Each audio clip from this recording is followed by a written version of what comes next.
Howdy guys, I hope y'all are doing well.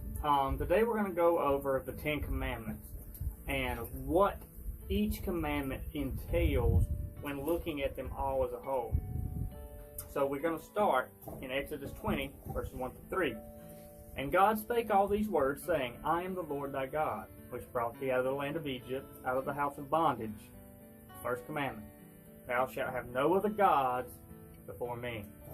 So God, first of all, before he gives the 10 Commandments, he starts off with a historical precedent of his might and his character. That he is the one that delivered them out of slavery, so they are no longer in bondage unto false gods, false deities, or anything to that nature.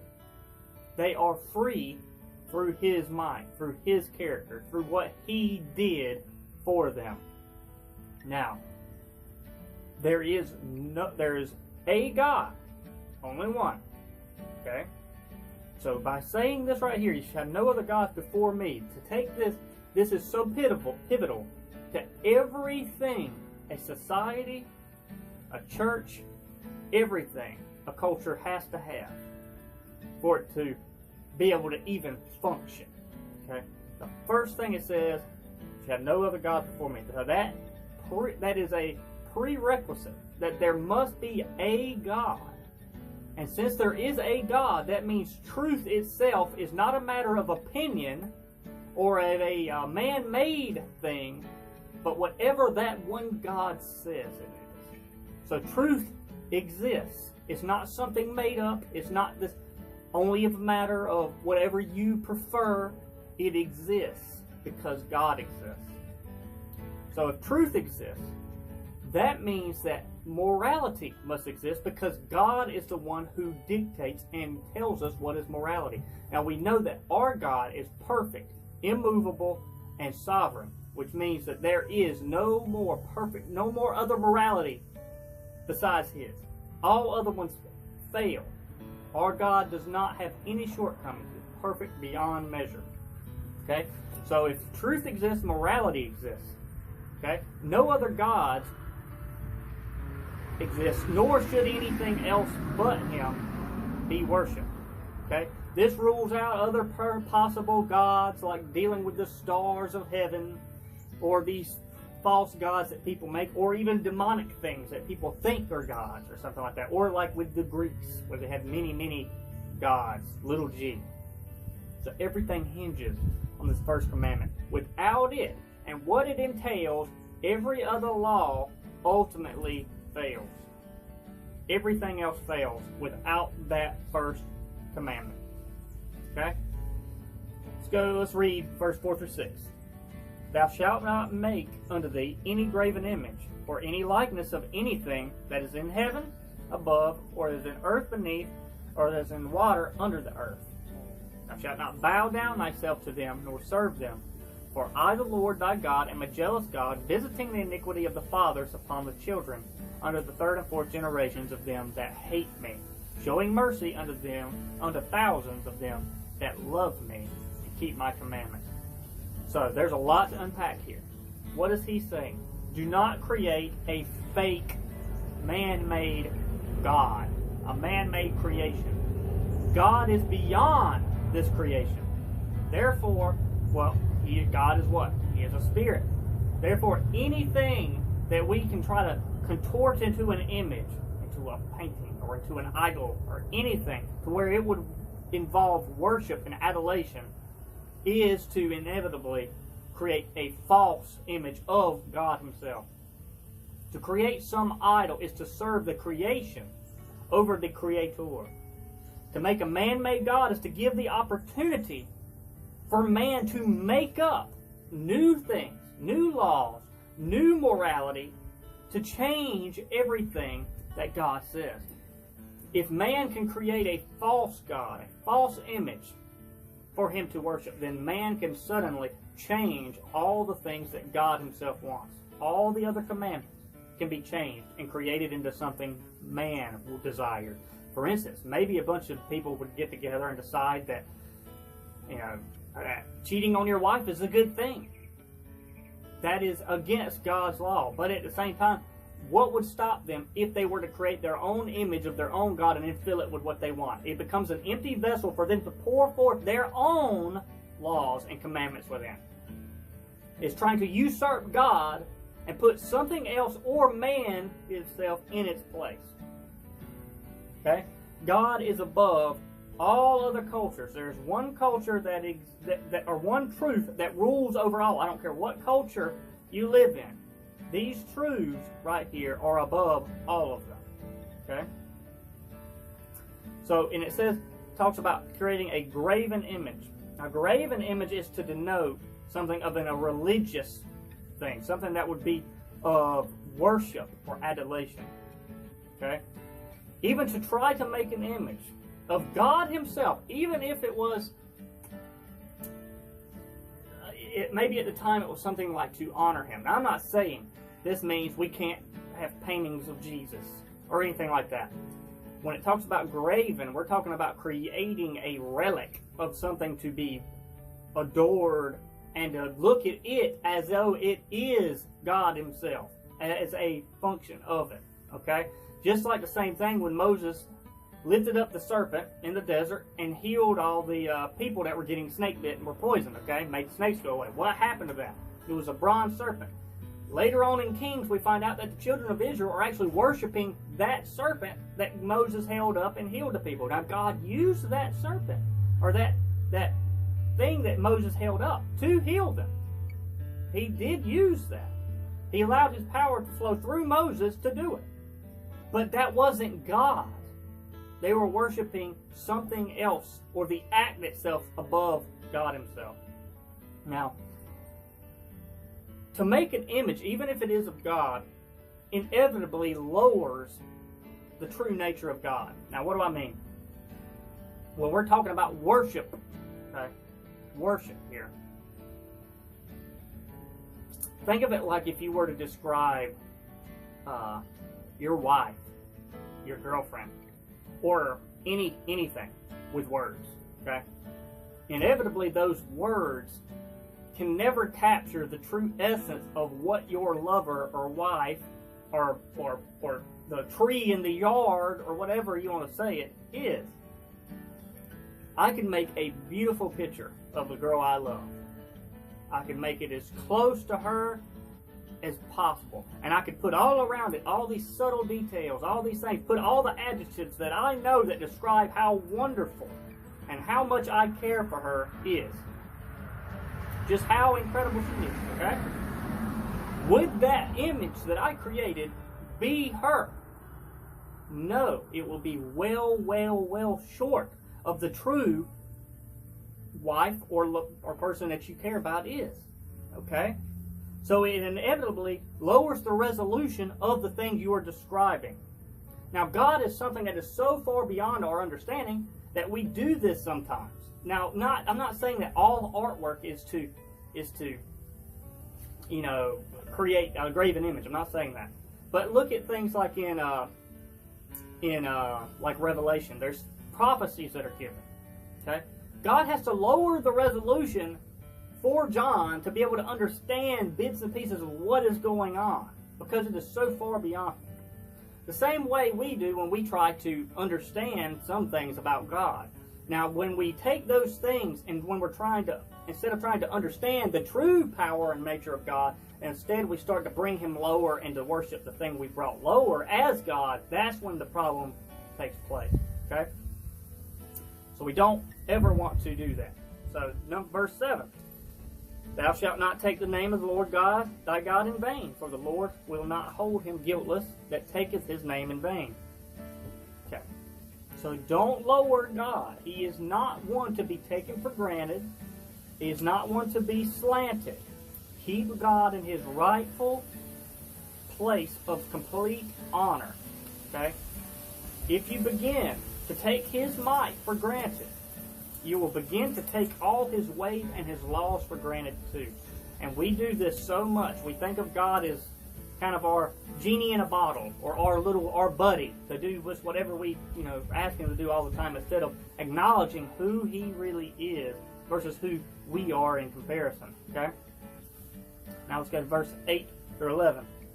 Remember the Sabbath day to keep it holy. 6 days shalt thou labor and do all thy work, but the seventh day is the Sabbath of the Lord thy God. In it thou shalt not do any work, thou, nor thy son, nor thy daughter, nor manservant, nor thy maidservant, nor thy cattle, nor thy stranger that is within the gates.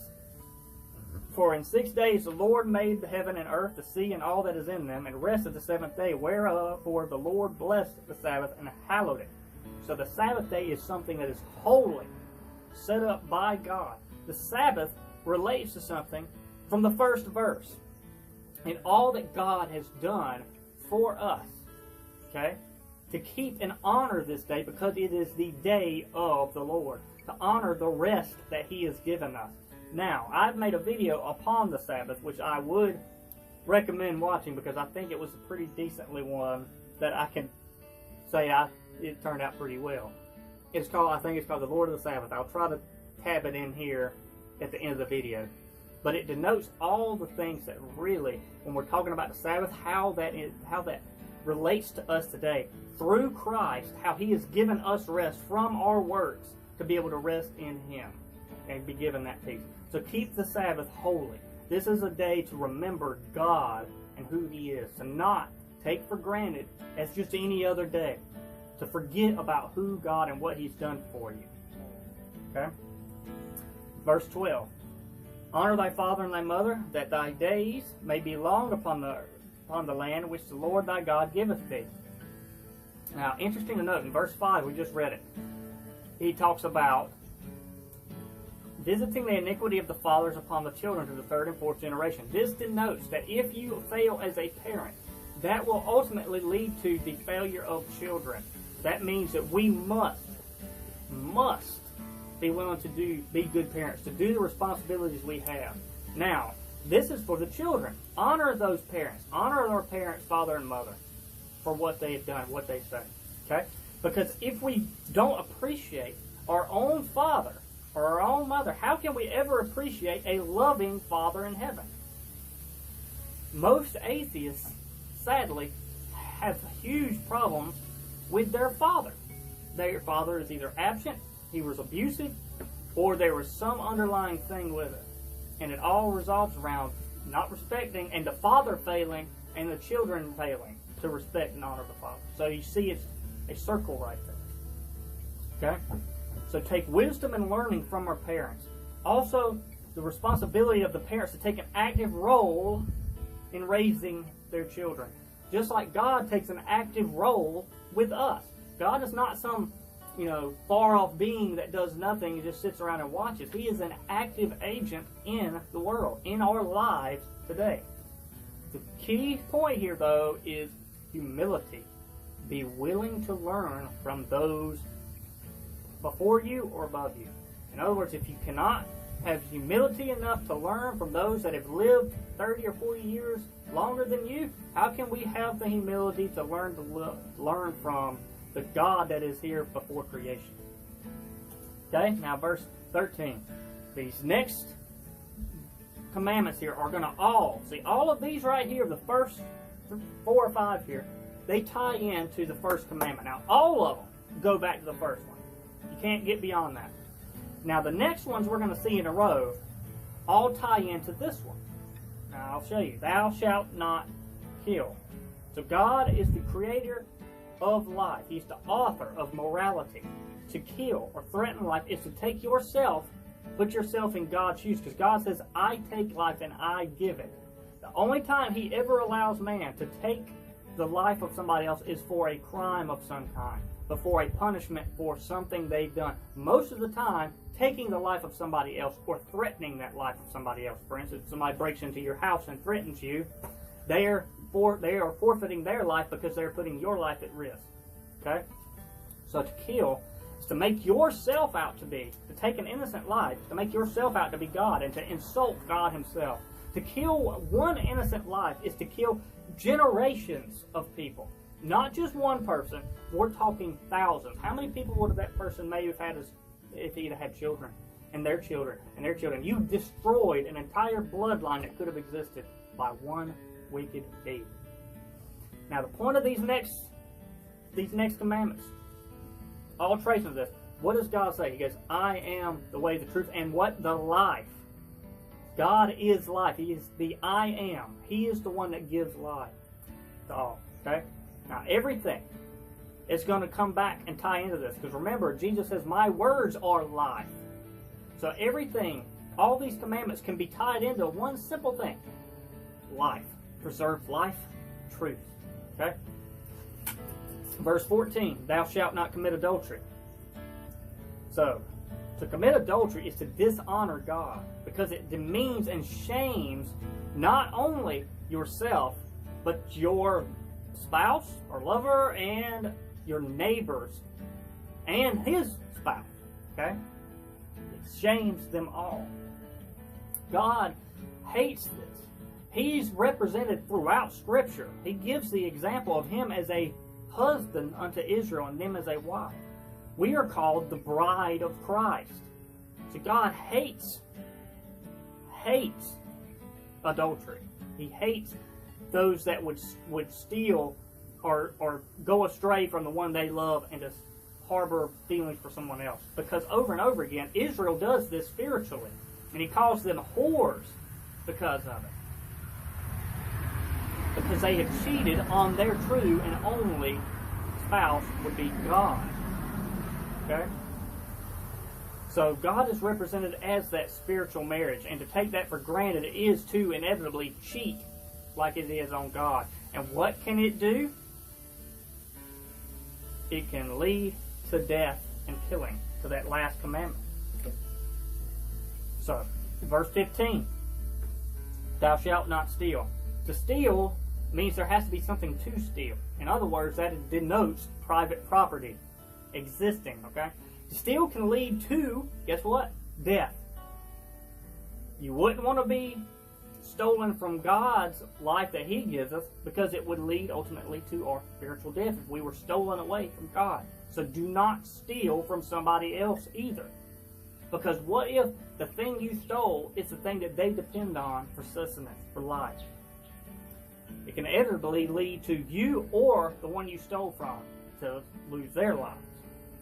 Verse 16, thou shalt not bear false witness against thy neighbor. This one today is so prevalent. It's so crazy. And verse 15, I want to say another thing about that. To steal means you harbor a desire for something of your neighbor. That is something we see so much of today when we look at society, especially when it comes down to the things going on with the media, and they're constantly telling us that this person was, he's well off, or he has this, or he has that, because he stole it from you. What does that ultimately lead to? Hatred and death. Now this part right here, thou shalt not bear false witness. What did they just do? They bore false witness. Okay?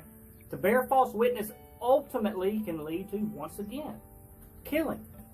If you tell somebody in a mob, that guy's a Nazi, get him. He's an evil, evil human being. All it takes is one person to say it, and a whole crowd will do the deed. The media does it every day. Remember the kids that were at the high school children, had a guy confront them on the Capitol steps. They just stood there. They didn't say nothing, just stood there while they were being confronted by the dude banging the drum. The media lied and said that they were trying to intimidate that guy banging the drums and were racist. Those school children had people threaten to bomb their school, to kill them. Children. If somebody is willing to kill a child, that's what shows you the power of false witness can do. So it can ultimately lead to the harming of innocent life, not seeing them as God's creation, devaluing them, and even killing them. Now verse 17, thou shalt not covet thy neighbor's house. Thou shalt not covet thy neighbor's wife, nor his manservant, nor his maidservant, his ox or his ass, or anything in his neighbor's. That is thy neighbor's. Now, so God gave us instructions. Don't kill, don't steal. How does He give us the instructions on how to not do that? Don't covet. Don't covet them. To covet is exactly what Cain did when Abel was blessed by God, because Abel put in the effort To truly obtain the blessing of God, he gave the best he had unto God. Cain didn't do that. So Abel gets the blessing, Cain doesn't. And what happens instead of Cain looking introspectively unto himself? He begins to harbor a grudge and to covet, to become resentful for the things his brother has that he wants. Without putting the effort himself, he thinks he deserves it. So to believe that you are owed more than is ever given. See, there's a saying, you get into life what you put into it. Now, a lot of people can put in so much heart and soul into something that ultimately failed. Like he put his heart and soul into a business, and ultimately something goes wrong and it failed. That doesn't mean that you yourself did not, succeed. I mean, I'm talking about you are in, for instance, it all comes down to how much effort you put into it. That is the success or failure. How hard we are willing to try to make things right. Okay, to live in resentment of God, though. So remember, to be ungrateful for what you have. That leads to adultery, to stealing, and guess what? Back to the other one, death, killing. So this one right here ties it all in together. To be grateful and thankful and humble for what we are given. And when we can take all of these things into perspective, to know that the linchpin, number one, is God himself. God first and foremost. God exists. Keep him honored above all things, knowing that his morals and his truth is the only way. That's why Jesus, when Christians were the first name we were called the Way. Not taking him for granted or devaluing him. And in so doing, not devaluing him, we're not going to devalue one another, because they are in the image of God, his children. All else follows. Once God is not the foundation, all the rest will collapse.